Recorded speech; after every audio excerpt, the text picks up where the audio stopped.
kita ini adalah akan berjalan yang lebih jauh lagi nanti menuju akhirat. Maka dengan adanya masjid ini, marilah kita mendekatkan diri dalam rangka wahana masjid yang dibikin oleh para pejuang, para tokoh yang memang mengharapkan semuanya ini memiliki dan mendapatkan kebahagiaan akhirat. Dan ini semoga ini bisa terwujud. Dan lagi-lagi kepada semuanya, mumpung kita sedaya masih juga suasana ini dengan memiliki sebuah keyakinan, dengan kita bermasyarakat mampu untuk membawa keberkahan yang namanya masjid ini menjadi bagian yang tak terpisahkan dalam rangka menjadi wahana atau sarana satu dalam hablum minallah, satu hablum minannas, sehingga mampu menerjemahkan Islam yang mendapatkan kebaikan kita dalam bermasyarakat itu, dan kebaikan lagi kita sangat bisa menata diri melaksanakan daripada perintah-perintah Allah.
Assalamualaikum warahmatullahi wabarakatuh.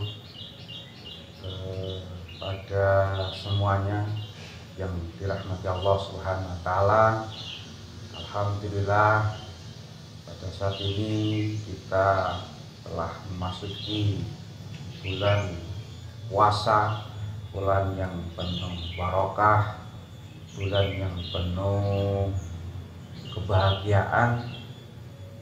Semoga dengan bulan puasa ini kita semua mampu untuk melaksanakan nilai-nilai ibadah yang menuju kepada manusia yang takwa.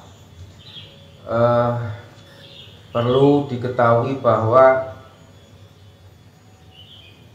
di dalam perjalanan sejarah di sekitaran masyarakat sini, memang dulu sebagaimana gambaran sejarah yang disampaikan dulu ini di sekitar sini adalah ya semak belukar, artinya alas yang pohonnya itu besar-besar. Kalaupun toh wong moro ngono ya ora patek enek wong wani, karena situasi dan kondisi pada saat itu yang menyeramkan. Tentu pada saat itu Islam belum ada. Nah, pada saat itu ada yang menyampaikan secara orang dengan ketokohannya, mungkin sedikit untuk bisa mengembangkan perjalanan sejarahnya. Pada saat itu ya orang Jawa, nggak tahu namanya siapa itu, dulu pernah ada yang datang di sini, tetapi tidak kuat dengan situasi dan kondisinya itu, karena perlu dengan babakan barang gaib bahasane wong yes luar biasa lah, dengan banyak gaibnya itu, sehingga ada yang pernah ke sini itu tidak kuat. Nah, kebetulan setelahnya itu perjalanan demi perjalanan ada seorang tokoh yang pada saat itu dari sejarah tentang perjalanan Pangeran Diponegoro. Pada saat itu Pangeran Diponegoro mengalami perang yang ada di Jawa Tengah, Jawa Timur, dan pada saat itu para santrinya Diponegoro itu sehingga melaksanakan perjalanan yang pada saat itu memang ada nilai-nilai tersendiri atau ada visi tersendiri, maka datanglah yang namanya Bapak Yai Ahmad Fadil. Nah, itu konon ceritanya adalah santri daripada Pangeran Diponegoro. Pasca perang Diponegoro kalah atau gimana, nah ini para santri ini semuanya menyebar untuk melaksanakan dakwahnya dengan ada satu tanda yang memang itu diberikan sebagaimana tanda nanti kalau ketemu oleh para yang tahu tentang itu, ini berarti jalur dari Pangeran Diponegoro, yakni ada yang namanya ini sawo. Nah, sawo ini sudah ratusan tahun. Nah, pada saat itu ada orang yang pertama tadi yang saya sampaikan datang di sini tidak kuat. Akhirnya ya selesai begitu saja. Nah, datang yang kedua yang namanya Bapak Yai Ahmad Fadil, itu santri dari Pangeran Diponegoro yang kebetulan datang ke Blitar. Ke Blitar ini diambil menantu oleh jalur sejarah Islam pertama di Blitar, yakni Kuningan, Pondok Kuningan. Itu pada saat itu Mbah Yai Ahmad Fadil itu diberikan tugas yang pertama di Tugu Sumberjo. Nah, di situ ada masjid yang pertama. Terus lagi beliau Yai Ahmad Fadil ini diberikan tugas atau melaksanakan dakwahnya di Desa Sumber Soko, Desa Sumber Sanan Kulon Blitar ini, atau dulu dikenal dengan dukuhnya itu Darungan. Nah, Darungan itu jelarung apa piye ini tak jelas itu ada saat itu. Nah, maka di situ perjalanan demi perjalanan beliaunya ini Kiai Ahmad Fadil ini mampu menaklukkan daripada kelompok halus di daerah yang wingit itu. Di sini mampu untuk didirikan sebuah bangunan rumah, dan di situ melaksanakan umpama bahasane wong biyen ngono ya babat kahanan. Alhamdulillah pada saat itu selesai bangun rumah.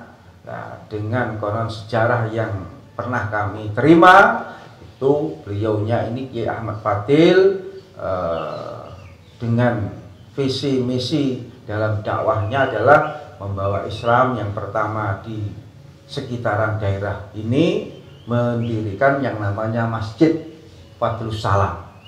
Nah, Masjid Fadlus Salam ini berdiri sekitaran tahun 1880.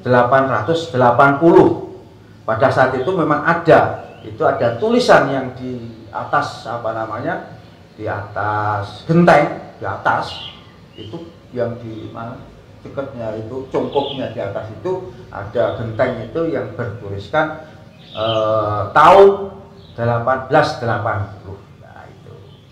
Nah, ini dengan perjalanan demi perjalanan beliau di sini berdakwah kali pertama Islam disampaikan di masyarakat sekitar sini.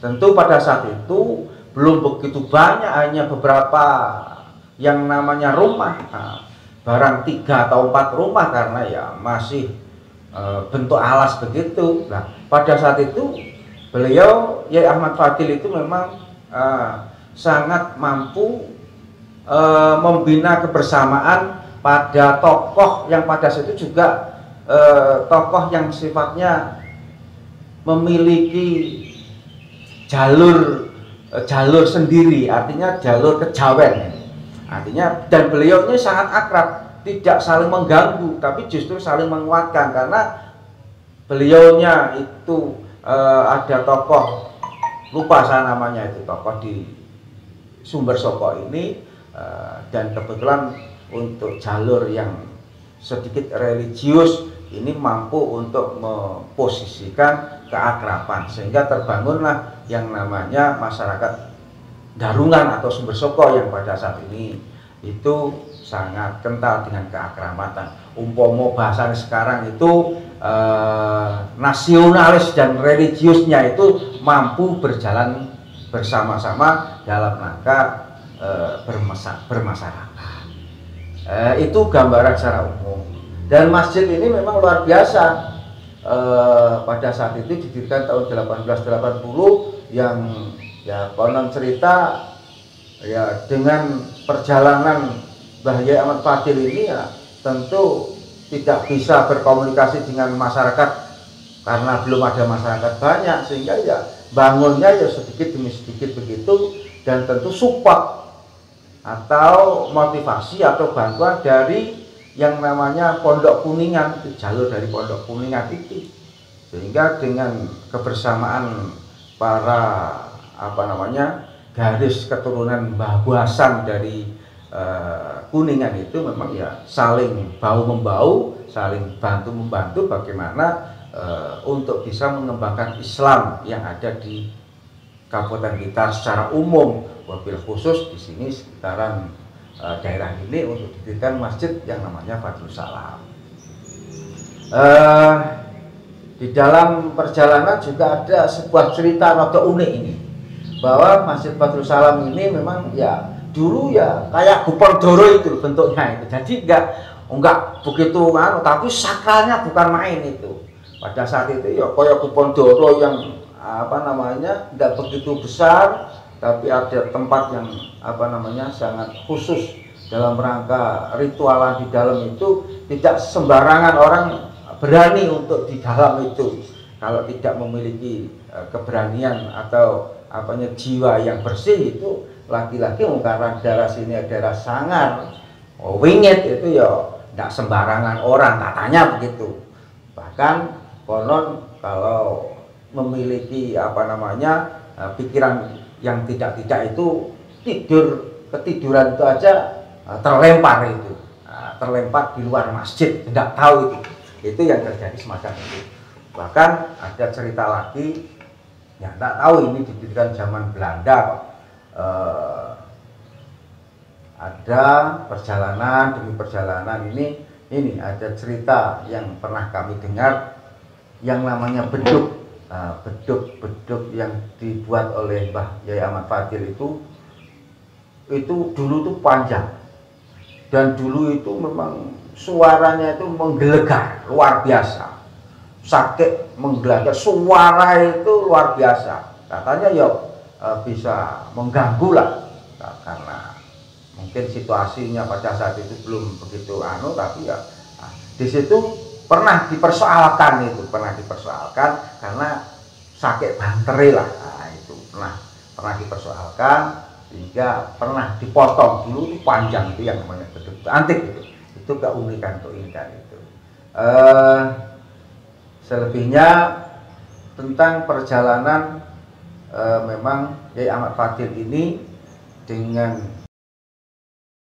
ibunya Ki Demak itu punya keturunan ya sekitar 8 atau berapa, 8 itu yang ada yang meninggal dunia itu masih Joko, itu ada. Terus jadi sejarahnya ya setelah Mbah Ahmad Fadil, ya Ahmad Fadil itu, kita juga tanya-tanya pada orang-orang yang saat ini sudah punya umur yang cukup tua, kurang lebih ya 100 tahunan.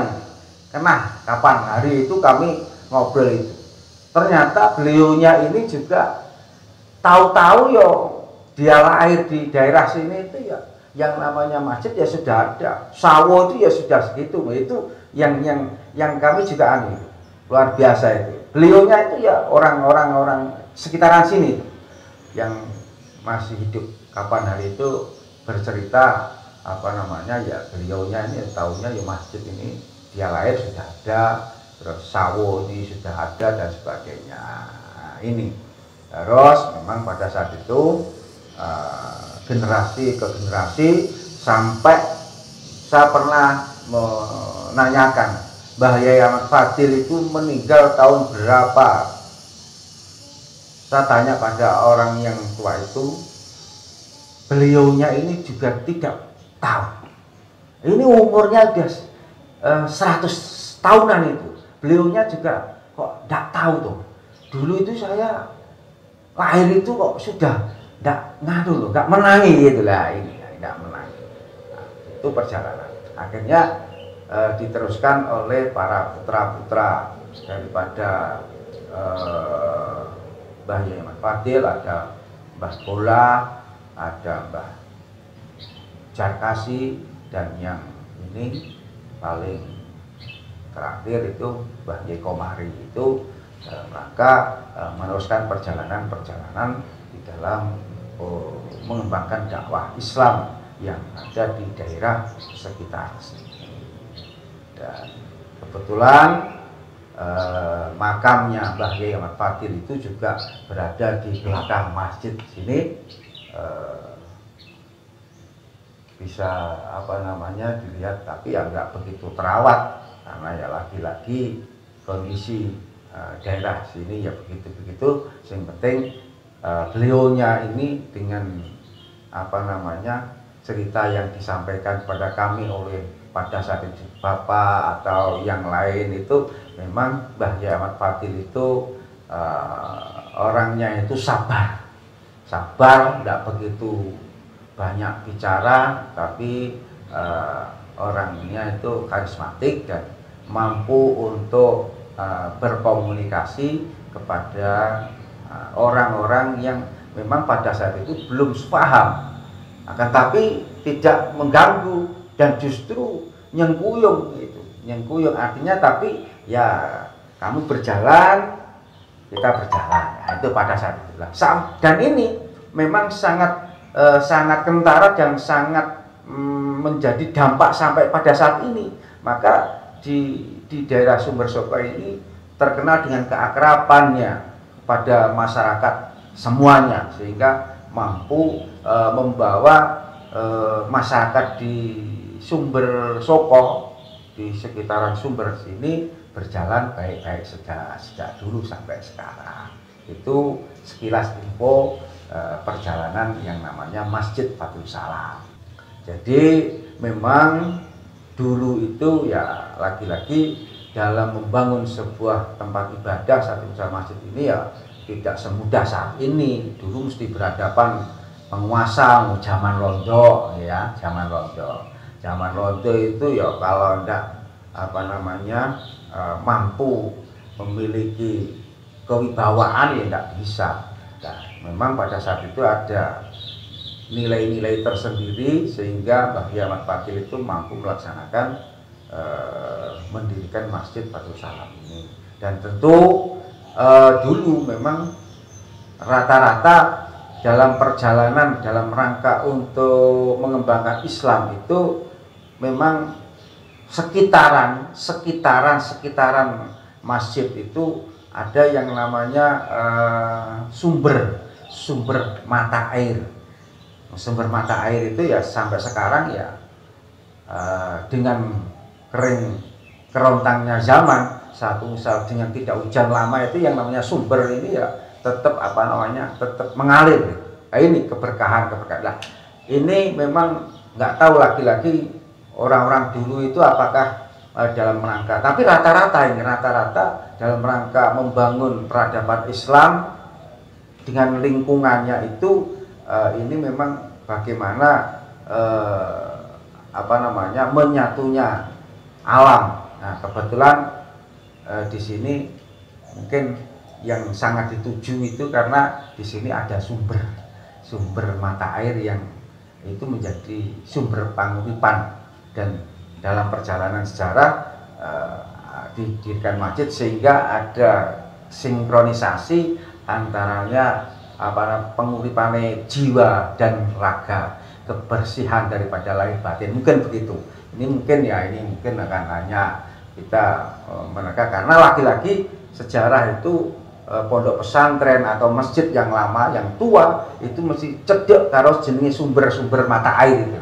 Nah, apakah itu memang menjadi syarat dalam rangka karena menuju tentang kebersihan, ya wallahu alam, tapi rata-rata itu.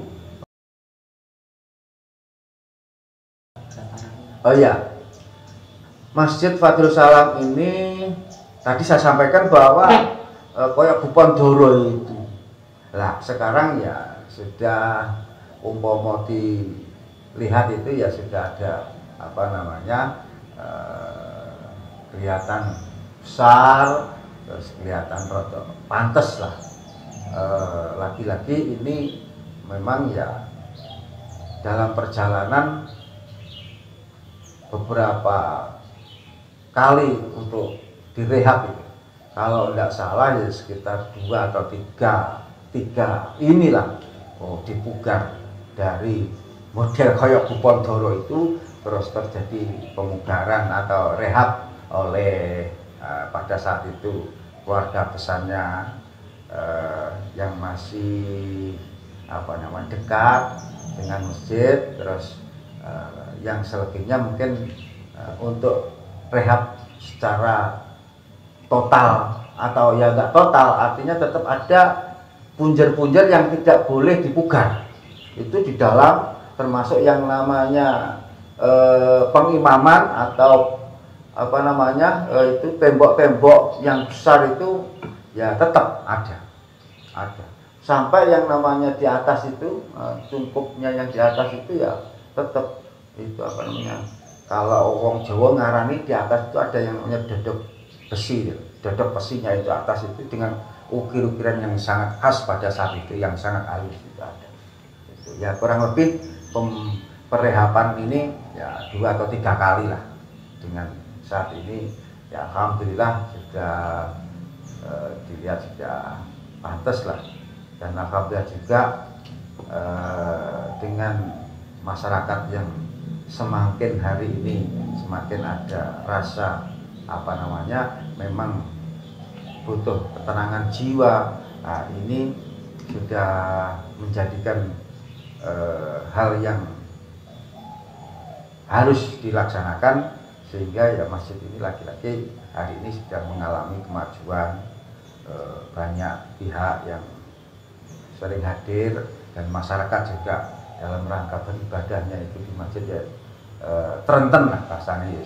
Alhamdulillah ada perkembangan. Semoga ini penuh dengan keberkahan, apalagi pada saat ini bulan Ramadan, semakin hari kita ini dijadikan orang yang betul-betul menjadi orang yang muttaqi.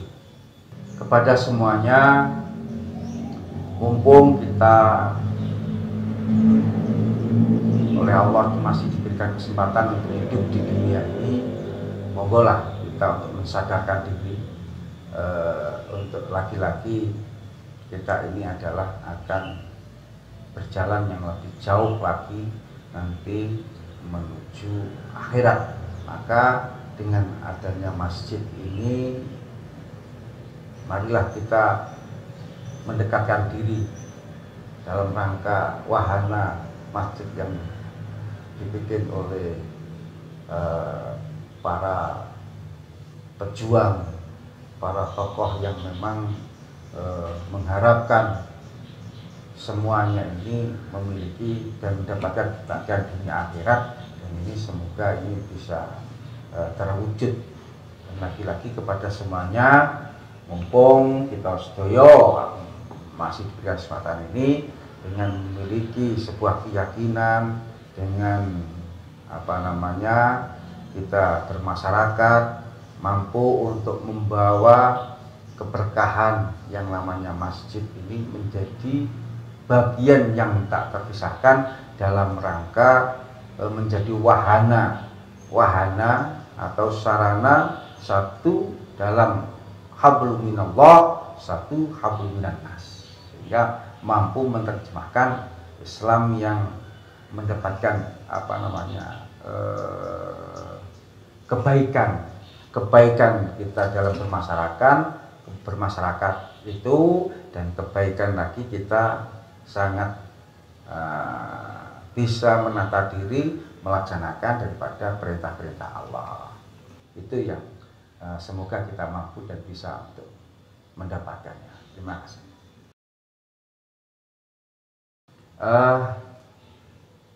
Itu sekilas informasi atau sekilas yang namanya perjalanan sejarah Islam kali pertama yang ada di daerah Sumber Soko atau di desa Sumber, atau bahkan ini masuk di tataran masjid tertua di Kecamatan Sanankulon. Nah, ini masuk di tataran masjid tertua di Kecamatan Sanankulon. Itu sekilas info yang dapat kami sampaikan. Semoga ini menjadikan sebuah ilmu dan pembelajaran untuk bisa kita ambil hikmah dan kita bisa meneruskan perjalanan daripada beliau-beliaunya, para tokoh, para pejuang ini, dan kita lagi-lagi tinggal ngisi kan yus garek penak etok. Semoga-moga barokah dan barokah semuanya. Terima kasih. Assalamualaikum warahmatullahi wabarakatuh.